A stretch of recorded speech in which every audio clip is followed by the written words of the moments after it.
Hi, I'm Paul Krizmer. I'm your happiness expert, and it is early morning here in Las Vegas before 8 a.m., and I'm exhausted.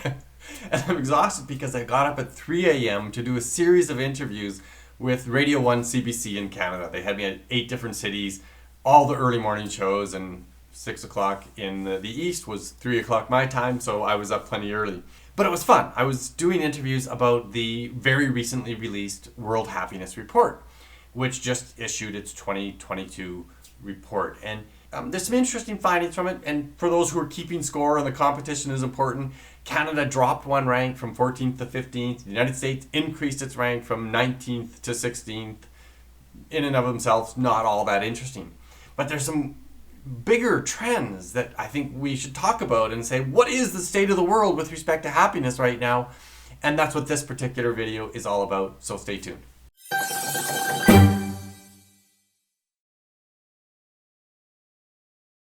As a coach, public speaker, and best-selling author, I teach topics just like this one all around the world.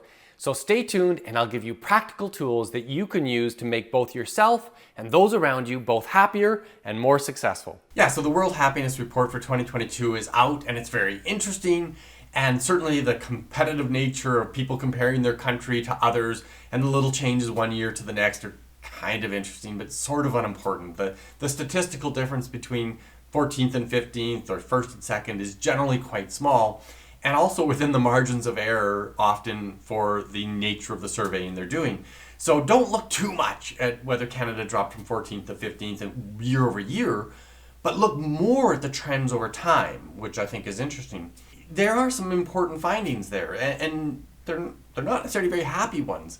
The long-term trend is to kind of flat happiness. People are not growing any more satisfied with the quality of their lives across the world, and including Western industrialized nations. Sorry, that's true.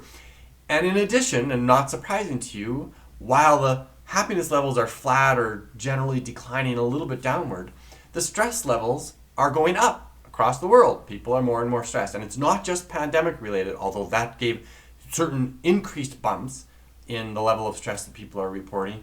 But the trend since they started doing this World Happiness Report more than 10 years ago is towards increased stress generally. Kind of discouraging for sure. There were some positive signs on the horizon, and in particular with respect to the pandemic and how people responded. Measures of benevolence went up. People are treating strangers more kindly. They're giving more donations to charities, and they're volunteering more. So those kinds of things are an encouraging sign that we responded to catastrophically difficult times with a once-in-a-generation pandemic. And people, a lot of us, a 25% increase in benevolence, a lot of people responded very well. So there's some bright lights in an otherwise discouraging trend line in the report. And you know, when you look at the countries that have consistently stayed at the very top, mostly Nordic countries, Finland, Sweden, Norway, Denmark, Iceland, and a few other Western European countries, and New Zealand, the ones that are generally at the very top, and the ones at the very top, Finland, for example, 5 years in the very top place, and Denmark and Norway and Sweden are always very, very high in the rankings. If we look at those countries and say, what is it that they're doing that stands out relative to other countries? And there's maybe two observations, and the first one we can do very little about. The first one is maybe that there's a lot of, I would call it national coherence in their populations. I lived in Sweden for a year and I saw it there up close and personal, but studies show also this idea that the country tends to bind itself together. There's a sense of community, we're in it together nature to these kind of homogeneous cultures that have been consistent for many, many, many hundreds of years. And so that gives them this little sense of security and trust in one another, this confidence that as a country will tackle it together or will suffer together. And that's a positive, satisfying feeling to know that we're going to be okay together. And what's also interesting and related to that, and a finding that I think is relevant for we North Americans and other people in the world, is that these Nordic countries also have much lower levels of income inequality. So when you look at Canada as an example, our top 1% of wealthiest people own way more than 25% of the wealth of the whole nation. This obviously has profound impacts. And one of them, from a happiness utility perspective, is that the rich don't really get a lot more happiness. In fact, none that's measurable from getting an extra $100,000 if they're already a multimillionaire. Does that make sense? You're not any happier.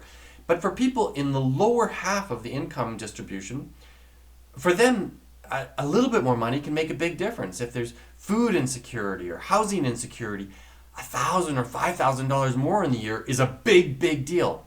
And while we know that happiness does not go up progressively through all levels of income, at the lowest of levels of income, it makes a big difference to happiness. So there's something there to be thought through with respect to public policy and the way that our governments manage the deliberate policy outcomes of their legislation and regulatory decisions. Less income inequality would be good. And then I want to kind of conclude with this thought. What do you do with this? This is a global report, and what does it mean for you?